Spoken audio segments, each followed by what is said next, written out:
Nobody likes to feel like they're being manipulated. It's that unpleasant twist in your stomach when you realize that someone is trying to control you, not for your benefit, but entirely for theirs. Today, we're going to uncover the truth about dealing with manipulative people, particularly narcissists, who excel in the art of control and deception. In the world of Stoicism, we learn to detach from our emotions to see the situation for what it really is, a test of our endurance and wisdom. This episode isn't just about understanding the dark tactics of narcissism. It's about empowering you with the knowledge to reclaim your peace and autonomy. We're diving deep into strategies that not only help you recognize these tactics, but also teach you how to turn the tables on those who think they can tamper with your mind. So, let's arm ourselves with the wisdom of the Stoics and prepare to take control back from the manipulators in our lives. 1. Ignoring them. It's a bit of a paradox, isn't it? The less attention you give to those who crave it the most, especially narcissists, the more power you gain over the situation. Stoicism teaches us the virtue of indifference when facing things outside our control, including the behaviors of others. By choosing to ignore a narcissist, you're not just taking a passive stance, you're actively deciding where to allocate your energy. This choice aligns perfectly with the Stoic principle of focusing solely on what's in our power, our actions, responses, and where we direct our attention. Now, let's break down what ignoring a narcissist really entails. It's not about giving them the silent treatment or being overtly dismissive. Instead, it's about withholding the kind of attention they thrive on. Narcissists feed off emotional reactions, your anger, your frustration, your sadness. When you deny them these reactions, it's like cutting off their supply line. You keep your emotional responses measured and your interactions brief, functional, and devoid of the personal engagement they seek. Think of it as practicing the Stoic exercise of objectivity. You interact with them as if you were a scientist observing an experiment without any personal attachment to the outcome. This detachment is powerful because it shifts the dynamic and forces the narcissist to face the vacuum of their own neediness. Without your reactions to sustain their ego, they begin to lose their footing, making their attempts to control you less effective. Moreover, ignoring a narcissist aligns with another Stoic practice, the reserve clause. This mental tool involves approaching every action with the understanding that you will carry it out fate permitting. In this context, it means engaging with a narcissist only when absolutely necessary, and always with the awareness that any attempt to change or influence them is outside your control. You maintain your peace by accepting that you can manage only your actions and reactions, not theirs. But here's an interesting twist. When you start ignoring a narcissist's attempts to engage you emotionally, you might notice a temporary increase in their efforts. They might escalate their behaviors, trying new tactics to get a rise out of you, anything to regain their lost sense of control. This is where your Stoic resilience is tested. You may feel tempted to react, to defend yourself, or to set them straight. It's natural, but remember, every time you engage, you feed the cycle. The key here is consistency. Your consistent indifference can be disorienting and incredibly frustrating for them. As Marcus Aurelius reminds us, you have power over your mind, not outside events. Realize this, and you will find strength. By applying this wisdom, you not only protect your emotional well-being, but also become a less appealing target for their manipulations. In practical terms, this means setting and enforcing strict boundaries about what behaviors you will and will not respond to. For instance, if a conversation turns manipulative or derogatory, you disengage.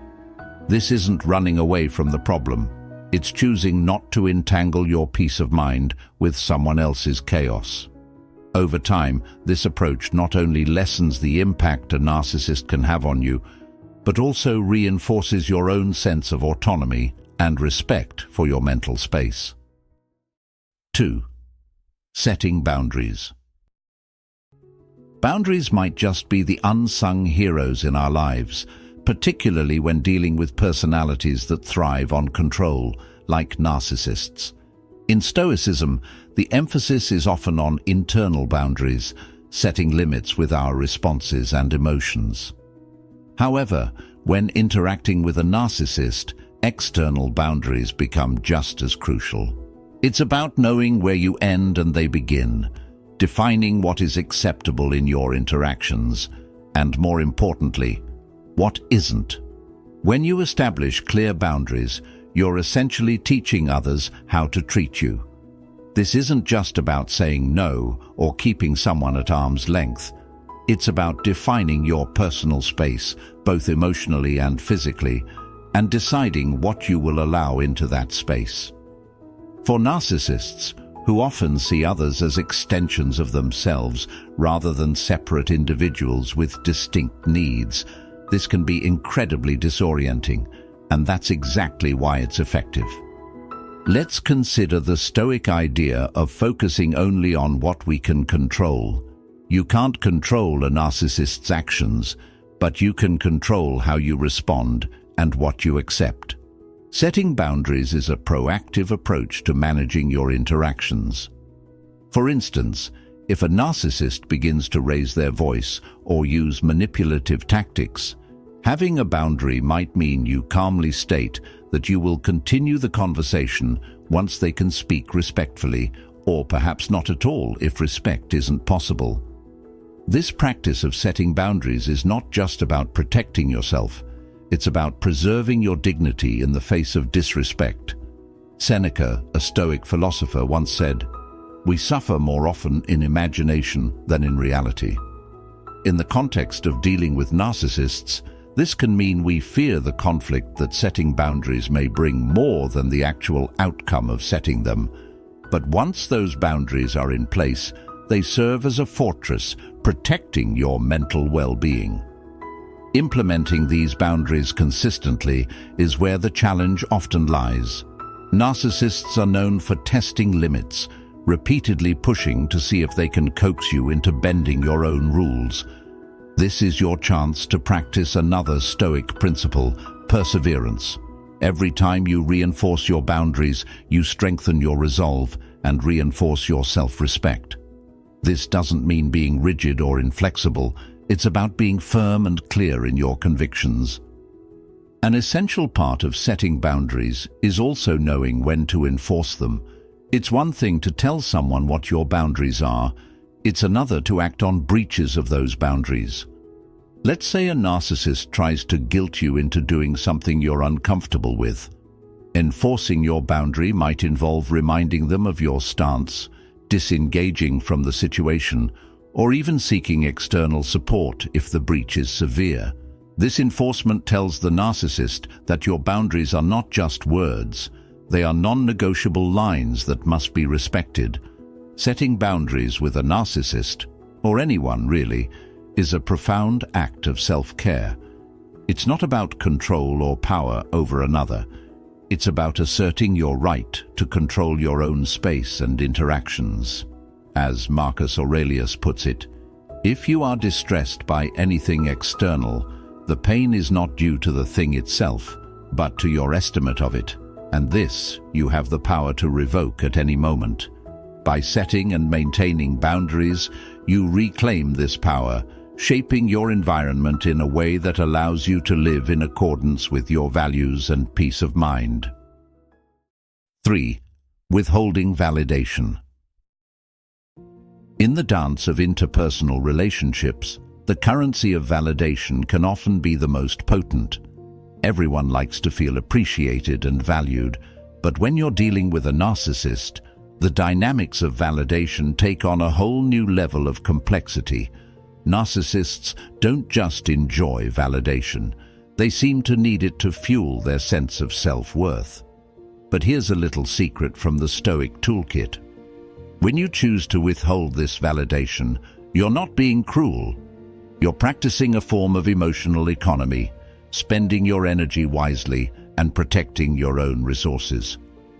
Think about it this way. If a narcissist's ego is a fire, every compliment you give or acknowledgement you offer is like adding a log to that blaze. What happens if you simply stop contributing to the fire? Without your fuel, it starts to die down. This isn't about punishment or spite. It's about not allowing someone else's needs to dictate your actions, especially when they're manipulative. Stoicism teaches us the value of detachment and emotional independence. By withholding validation, you're not just distancing yourself from their manipulative tactics, you're also fostering your own emotional autonomy. This approach doesn't mean you become cold or unkind. Instead, it involves a conscious decision to engage with authenticity. When a narcissist seeks validation for their achievements or fishing for compliments to boost their ego, you maintain neutrality. You can acknowledge their statements without feeding into their need for excessive praise. For example, if they boast about an achievement, a simple, "I see you worked hard on that," can suffice. It's straightforward, honest, and doesn't add unnecessary fuel to their ego. Applying this in daily interactions requires consistency and a bit of courage. The initial reaction from the narcissist might be one of confusion or even increased attempts to elicit the desired praise from you. Here, the Stoic practice of remaining unmoved by external pressures is crucial. Marcus Aurelius wrote, "You have power over your mind, not outside events. Realize this, and you will find strength." This strength helps you remain steadfast, not swayed by attempts to pull you back into old patterns of constant reassurance. Moreover, withholding validation is about resetting the balance in your relationships. It's a recalibration that allows for healthier interactions, where your approval is not expected to be automatic or unearned. This shift can lead to a more genuine connection, where interactions are based on mutual respect, rather than a skewed dynamic of neediness and fulfillment. For those new to this approach, start small. Begin by observing how often you offer validation and in what contexts. Are there moments when you feel compelled to compliment because it feels expected, even if it's not sincere? Gradually, work on reducing these instances, focusing on being genuine in your interactions. Remember, the goal isn't to deprive someone of kindness, but to stop participating in a dynamic that is unbalanced and unhealthy. In practice, withholding validation teaches you and the narcissist a valuable lesson about the nature of self-worth and respect. It shows them that their value should not be dependent on others' constant approval, and it teaches you that your worth is not tied to how much you bolster someone else's ego. This mutual understanding can lead to deeper, more meaningful relationships founded on respect rather than validation seeking. 4. Maintaining confidence. Confidence isn't just about walking into a room with your head held high. It's a profound expression of knowing your worth and owning it, irrespective of external validations.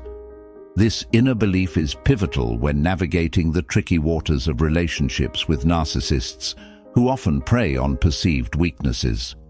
Stoicism offers a treasure trove of wisdom on cultivating such unshakable confidence, emphasizing the importance of being grounded in one's own values and judgments, rather than the fluctuating opinions of others. True confidence stems from a clear understanding of one's virtues and a commitment to living in alignment with them. For a Stoic, this means developing qualities like wisdom, justice, courage, and moderation. When you nurture these virtues, your confidence grows naturally because it is rooted in something enduring and not just the superficial approval of others, which can be fickle and fleeting. In interactions with a narcissist, this type of confidence can be your best defense, acting as a shield against their attempts to undermine your sense of self. Imagine facing a narcissist's critique or manipulation not as a personal attack, but as a test of your Stoic principles. They might say something designed to make you doubt your abilities or worth. A Stoic approach involves stepping back and examining these claims objectively, asking yourself whether they align with your understanding of yourself and your values. If they do not, then these comments can be dismissed as irrelevant noise, not worth disturbing your inner peace. This process of internal validation is essential. When you depend on external sources for your self-esteem, whether it's praise from others or material success, you give away your power. But when your confidence is anchored in your own assessments and the quality of your character, it becomes impervious to the whims of those around you, including narcissists. They thrive on your uncertainty and self-doubt because it makes you more susceptible to their influence and control. By maintaining your confidence, you effectively close off a vital avenue they might exploit to destabilize you. Moreover, practicing confidence in this way has a visible impact. There's a certain aura that comes with genuine self-assurance. It's almost tangible, the calm and deliberate composure of someone who knows their worth. For a narcissist, encountering this kind of demeanor can be disarming. They are used to leveraging insecurities, so when they encounter someone whose self-value doesn't waver based on external validation, their usual tactics lose potency. Maintaining this level of confidence requires regular reflection and mindfulness, another Stoic practice. By regularly examining your actions and motivations and aligning them with your core values, you reinforce your self-awareness and, by extension, your confidence. This doesn't mean you won't have moments of doubt or uncertainty. Those are natural and human. However, the Stoic practice of reflection helps you to navigate these moments without losing sight of your broader virtues and worth. To start strengthening your confidence today, engage in activities that reinforce your values and personal growth. Set goals that challenge you and reflect on your progress towards them. Celebrate the small victories, not because of the accolades they might bring, but because they represent another step towards becoming the person you strive to be. Over time, this builds a robust sense of self that is not easily shaken by anyone, let alone a narcissist. 5. Thriving independently. One of the most empowering realizations you can come to is that your happiness and success do not hinge on anyone else, especially not a narcissist. This idea of thriving independently isn't just about solitude or self-sufficiency. It's about cultivating a life that is so full and rich that the presence or absence of any one person doesn't make or break your sense of fulfillment. Stoicism teaches us to depend only on ourselves for our emotional and psychological well-being, reinforcing the idea that external circumstances, including relationships, should not dictate our inner peace. When you begin to focus on your personal growth and achievements without leaning on a narcissist for validation or support, you start to dismantle the unhealthy power dynamics that may have defined that relationship.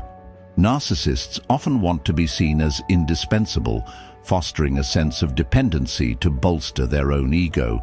However, when you develop and pursue your own interests, make decisions independently, and celebrate your own achievements without seeking their approval, you send a clear message. I am capable, content, and complete on my own. This isn't about isolating yourself or rejecting the need for companionship. Rather, it's about establishing a foundation where your relationships are additions to your life, not the cornerstone of your identity or happiness. This shift is significant because it challenges the narcissist's perceived control and importance in your life. By investing in yourself, whether through education, hobbies, career advancements, or personal wellness, you reinforce your autonomy and diminish their influence. Imagine building a life likened to a fortress, not to keep others out, but to keep yourself grounded in what truly matters. Each brick represents a personal victory, a moment of self-discovery, or a milestone in your journey. The stronger and more robust this fortress, the less impact a narcissist can have on your walls. Stoicism helps fortify these walls by emphasizing the importance of self-reliance and personal virtue. It teaches you that the ultimate control over your feelings and reactions comes from within, not from the external validations or manipulations of others. Moreover, thriving independently involves cultivating a mindset that embraces challenges as opportunities for growth. Stoic philosophy encourages us to view obstacles as tests of our character and resilience. Each challenge you overcome on your own not only builds your confidence, but also lessens the emotional grip a narcissist might have on you.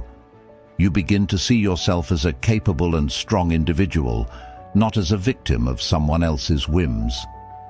To truly thrive, start by setting goals that reflect your values and aspirations, not those imposed by others. Celebrate your progress and learn from setbacks without tying your self-esteem to the outcomes. Engage with communities that support and uplift you, and prioritize connections that foster mutual respect and genuine interaction. Each of these steps enhances your sense of self and reinforces your independence. Thriving independently also means being able to enjoy solitude. It's about finding joy and contentment in your own company, recognizing that being alone does not mean being lonely. This realization is incredibly empowering in the context of dealing with a narcissist, because it breaks the myth that you need their presence to feel complete or valued. 6. Staying calm in the storm. Navigating the turbulent waters that narcissists often create around them can feel like being constantly caught in a storm. The key to not just surviving but thriving in such conditions. Staying calm, something easier said than done, right? But here's where the ancient wisdom of Stoicism can be your anchor. The Stoics teach us the art of equanimity, the ability to remain peaceful and composed, regardless of the chaos swirling around you. By mastering this art, you can turn what seems like a disruptive force into a test of your resilience and growth. Staying calm in the face of a narcissist storm isn't about suppressing your emotions or pretending that the provocations don't affect you. Instead, it's about recognizing these attempts for what they are: strategies designed to unseat your balance and assert control. Stoicism provides a powerful framework here, emphasizing control over one's reactions rather than the situation itself. When you respond with calmness, you retain your power and deny the narcissist the emotional response they seek. Consider the image of a deep-rooted tree standing firm amidst a howling wind. The tree bends and sways, but does not break because its strength lies not in rigidity, but in its groundedness and flexibility. Similarly, when you stay calm, you become like that tree, flexible yet unbreakable, allowing the winds of narcissistic chaos to pass without uprooting your sense of self. This involves observing the situation with detachment, acknowledging your emotions without letting them dictate your actions, and choosing a response that aligns with your values and integrity. This process begins with self-awareness. By understanding your triggers and acknowledging your emotional responses, you can start to see the patterns in how a narcissist tries to engage you. This insight allows you to prepare and decide in advance how you will respond, or if you will respond at all. For example, if you know that a certain type of comment or behavior is designed to provoke anger or anxiety, you can mentally rehearse maintaining your composure and not allowing those words to penetrate your calm exterior. Another Stoic practice that can help here is the principle of amor fati, a love of fate.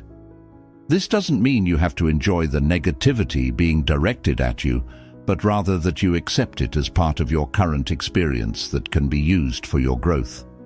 Viewing challenges as necessary parts of your life's narrative changes the nature of the experience. Instead of an attack, it becomes an opportunity to practice your ability to remain tranquil and composed.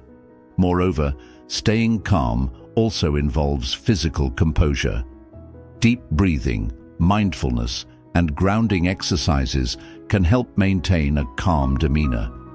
These techniques not only keep you physically relaxed, but also reinforce your mental commitment to not getting drawn into the drama. They remind you in real time that you have control over your body and your reactions, a fundamental tenet of Stoic philosophy. Finally, practicing calmness is a continual process of engagement with your inner self. It requires you to regularly reflect on your responses, learn from each interaction, and gradually build up your emotional resilience. Each successful instance of maintaining calm not only diffuses the immediate situation, but also builds your confidence in your ability to handle future storms. Thank you for joining me today on Stoic Journal. Remember, the true power in any situation lies not in the chaos around us, but in the calm we maintain within. If you're looking to deepen your understanding and strengthen your Stoic practices, be sure to watch one of the suggested videos on your screen. Together, let's continue to grow and embrace the wisdom of Stoicism in every aspect of our lives. Thank you for being a part of this journey.